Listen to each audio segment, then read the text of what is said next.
Assalamualaikum warahmatullahi wabarakatuh. Saya dari kelompok analisis studi kasus tentang perampokan dan pembunuhan. Perkenalkan, nama saya Depran Ramadan.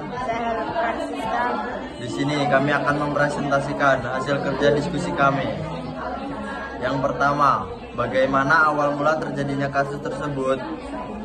Mulanya, tulang belulang itu ditemukan warga setelah dilakukan penyelidikan. Ternyata tulang itu adalah yang menjadi korban perampokan dan pembunuhan. Modus yang digunakan oleh empat tersangka adalah berpura-pura menjadi pemesan. Kemudian tersangka meminta diantar ke suatu tempat. Namun di tengah perjalanan, sopir taksi online dirampok dan dibunuh oleh empat tersangka. Kemudian jasad korban dibuang ke semak-semak.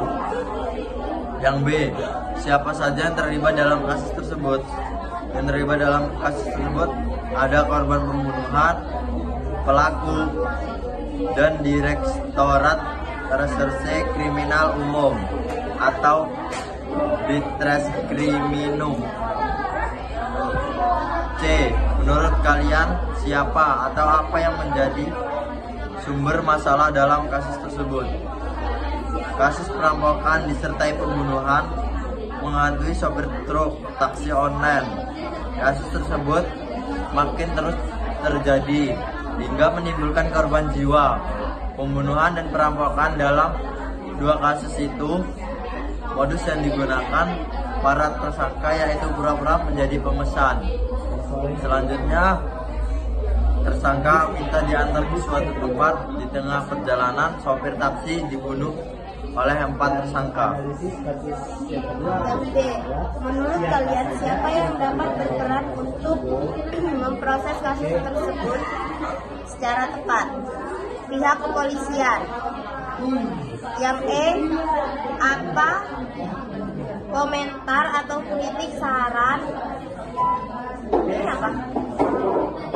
Pemikiran terhadap kasus tersebut.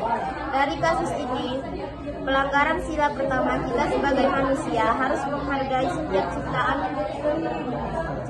Kasus ini juga melarang sila kedua sebagai rakyat Indonesia. Seharusnya saya memiliki sikap tentang rasa mencintai sesama manusia, tidak semena-mena terhadap orang lain, dan menjunjung tinggi kemanusiaan. Dalam kasus ini, kita sebagai rakyat Indonesia harus menjadi pedoman dalam kehidupan bangsa Indonesia.